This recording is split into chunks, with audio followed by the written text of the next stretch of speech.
ինչ սպասել այսօրվա դատականիստից։ Եթե իրավական առումով նայենք, պետք է ամենաշուտանը ոչ դատապարտված լիներ, ոչ մեղադիալի աթոռի լիներ։ Տեսնենք, առաջ չգնենք,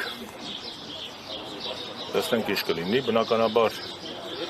Արմենաշությանը քաղաքական բանտարկյալ է եւ շուրջ 2 տարի գտնվում է անազատության մեջ, այս պայմանային կալանքի մեջ եւ ես կրկնում եմ, որ իրավական գործընթաց կիրառելու դեպքում Արմենաշությանը պետք է եւ մեղադիալի կարգավիճակ ունենա եւ նաեւ հայ խափանման միջոց, բայց դա դատարանի որոշումն է, ես չեմ ուզում հիմա առաջիկները վերամասել։ Պարոն Շարմազան, impeachment-ի գործընթացը փաստորեն մտնում է գործնական փուլ, ձեր ակնկալիքները որոնք են եւ հնարավոր է արդյոք մինչեւ ընտրությունները կոնկրետ հասնել ինչ-որ արդյունքի։ Տեսեք, ակնհայտ է, որ Նիկոլ Փաշինյանը կործանում է Հայաստանի 3-րդ հանրապետությունը։ Կործանում է ոչ միայն 3-րդ հանրապետությունը, այլ նաև ազգային ինքնության հիմքերը եւ պատահական չի, որ նա այս վերջին մեկ շաբաթվա ընթացքում ինքը եւ իր ամբողջ թիմը հարձակում են սկսել Հայաստանյան եկեղեցու վրա եւ նրա հայրապետի։ Սա պատահական չի։ Սա հարձակում է հայ ինքնության, հարձակում է հայոց պատմության, հարձակում է հայ ազգի նկատմամբ։ Եվ յուրաքանչյուր իրեն հայ համարող ու առաքելական համարող մարդ պետք է կանգնի կաթողիկոսի եւ վեհապարի, վեհարանի եւ մեր եկեղեցու կողքին։ Նիկոլ Փաշինյանը ով է, որ ինքն է առաջարկում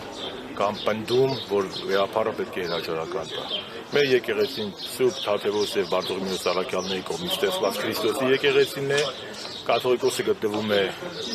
լուսավորչի գահին, կաթողիկոսը աստղոցիալ է անկախ իր անձից եւ Նիկոլ Փաշինյանը ով է։ Նիկոլ Փաշինյանը ցանկանում է մեր եկեղեցին դարձնել աղանդավորական եւ ուզում է աղանդավորականներով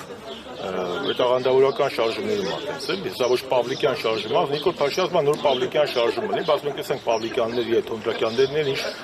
տխուր հետևանք ունեցան։ Սա կաթողիկոսի մասով ժողովուրդ ջան, մենք բոլորս պետք է կանենք մեր եկեղեցու հետ պետք անենք, որովհետեւ այո մենք եկեղեցին դա հավատավոր ժողովուրդն է։ Իսկ Նիկոլ Փաշինյանը կոչ անում, չեմ կարծում որ որևէ հավատավոր քաղաքացի նրա կոչին ընդունի։ Եթե ընդունում է, նշանակում է նրանք ոչ թե հավատավոր քաղաքացի են, այլ հայ առաքելական եկեղեցու եւ հայ ազգի հակառակորդներ։ Եվ իրականացնում են ավարտում, հետո բոլոր պատասխան եւ իրականացնում են այդ Փաշազադեի, Ադրբեջանի, Թուրքիայի օրակարգը։ Նիկոլ Փաշինյանը Հայաստանում իրականացնում է Թուրքիա եւ Ադրբեջանի օրակարգը։ Իմ խոսքն է, կոչն է, որպեսզի բոլորս